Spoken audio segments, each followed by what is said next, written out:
What's up, guys? Welcome to the Rundown with Zinga. I'm your host, Zinga. So let's talk about masks, specifically masks in schools. Honestly, when this all first went down and our overlords decided that we needed to wear masks indoors, outdoors, at school, while eating, and other activities, we didn't know what we were dealing with at the time and were willing to comply. Well, some more than others, but you get what I mean.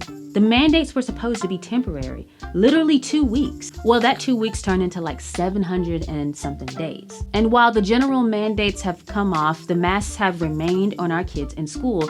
But it looks like the people all over the country are sick and tired of being sick and tired with masking our children. Finally, the parents and the people are standing up against politicians, celebrities, and bureaucrats. Their message is simple: stop with the mandates, free our kids' smiles, stop enforcing rules on our kids that you don't follow, give parents a choice, and most importantly, stop trying to make government a co-parent to the American people.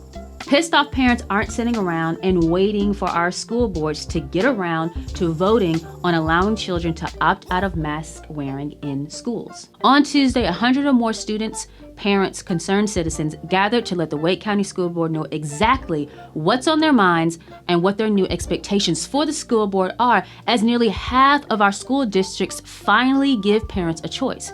Here are some of the highlights. These are not your enemies, Wake County. Right. This is your future. We have people who are telling us that, this mask mandate requiring us to all the children to wear a mask in school. Now, they are not consulting us as parents about what is best for our children. We know what's best for our children. Parents want to let the school board know that masks can cause harm. Parents and students spoke out to give the school board another vantage point on the issue of how much help and how much harm mask mandates can do. I am a specialist in brain injury, and I know that an exposure, loss of oxygen to the brain will cause possibly irreparable damage to the brain. This is the most critical period of brain development. We get one chance to develop the brain, and 90% of it happens before they're 8 years old.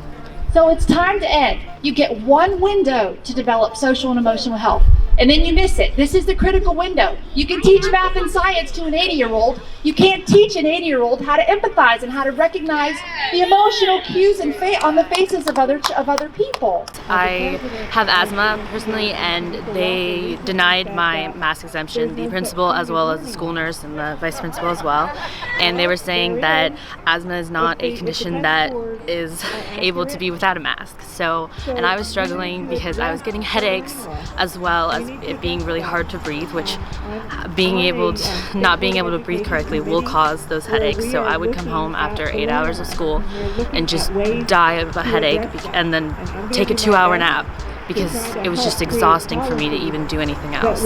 Lastly, parents demanded that the Wake County School Board vote on the issue immediately rather than waiting till March 1st. A leader and father out of the crowd made a suggestion for every K through 12 parent if the school board didn't vote on mask mandates that night, which they didn't. Demand the vote. Demand that they vote. But I'll tell you what. I'll close with this. I'll tell you what as a warning. If they don't vote, it ain't going to be demanding a vote anymore. It's going to be ignore the board. Republican North Carolina Speaker of the House Tim Moore is hot on the issue as well. He sent a letter to Governor Roy Cooper asking him to end the mask mandate in schools. Speaker Moore is sounding the alarm on learning loss and giving the power of parenting back to the actual parents. He said, quote, "It is parents, not politicians, who should decide whether or not to mask their children." After this redistricting war, Speaker Moore plans to advance, quote, legislation in the House to give parents the ability to opt out of mask requirements. What warms my heart about this whole ordeal is that we are fighting tyranny on several fronts. The parents are standing up and speaking up, and the GOP leaders are supporting the parents on the legislative front. Mask mandates on our kids are being called off in several counties all over the state. Wake County is just one of the stubborn ones, still forcing masks on kids. Not a good political move if you ask me. Biden is already leaving a terrible taste in the mouths of voters all over the country.